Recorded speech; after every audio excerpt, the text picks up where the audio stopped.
Warning, I am being very hypercritical of the Nintendo Switch 2 and the Nintendo Switch 2 Direct. My opinions are not your opinions. Feel free to say whatever you want in the comments. Hopefully a lighter-hearted review will be coming very soon. With that out of the way, let's get into this. I'm just going to say this once, the Nintendo Switch 2, just like the Wii U, is going to be too convoluted. And it's essentially piggybacking off the success of the original Switch instead of doing their own thing. When watching the Direct, I realized that for both games and the system, it seems to be too much. The games like Mario Kart World seem to have too much going on all at once. Additions like the Nintendo Switch 2 camera are unnecessary, expensive, excessive, and the pricing of games and systems are just baffling. $450 for the base console is insane. Yeah, okay, I get it. The system is advanced. Yes, it has higher end graphics and hardware. Perfect, but considering that the original Switch was $300 at launch, I would be heavily surprised if we didn't see a price drop around to $400 around the holiday season, similar to what we did with the 3DS. Not only is the price of the system insane, but the prices of games are out of this world. Mario Kart World, the latest in the Mario Kart franchise, is confirmed to retail at $79.99, which compared to games like Tears of the Kingdom is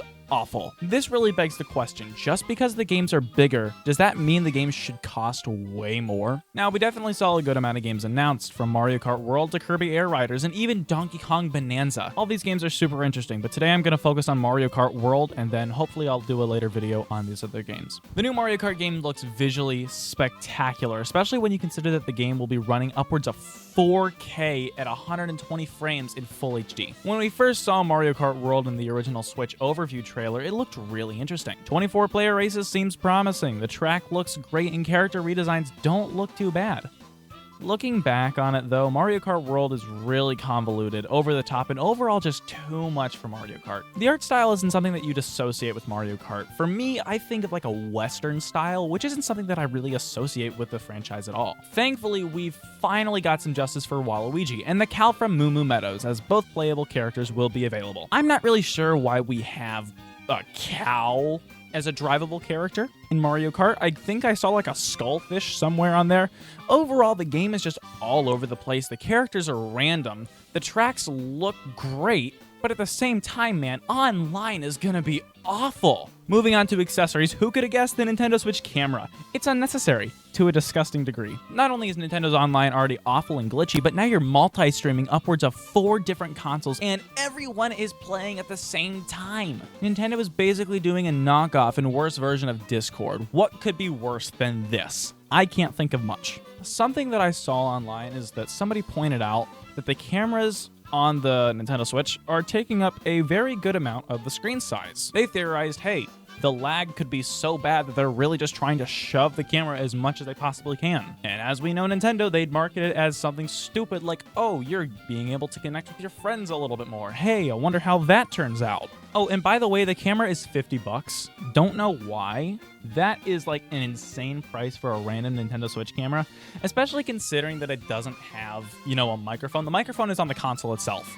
That is one of the stupidest things I've ever seen, especially when you compare it to consoles like the PlayStation 5, who have a microphone right in the controller, which sound beautiful. But now, if you're sitting like super far away from your Nintendo Switch 2, you're not going to be able to use a microphone, so what's the point in doing any of that? TLDR, I just really want a microphone on the Switch 2 Pro controller. I think that would be a lot easier than having it on the system, which it's going to be on the system either way, so if you're playing handheld mode, perfect, you've got it. But either way, I would love to see something like that on the Pro Controller, man. And since we're talking about online, let's talk about NSO, specifically their latest edition, GameCube. Finally, we can play Super Smash Bros., Wave Race, and Super Mario Sunshine portably. Wait, we can't? Oh, what a surprise. Now, we are getting games like Wind Waker, F-Zero, and Soul Calibur 2. But at the same time, man, wouldn't it make sense to launch it with, I don't know, Luigi's Mansion, Mario Kart Double Dash? Heck, Sunshine would have been a great title. But no, we've got to go with 3 random titles. Sorry, I don't really want to say random.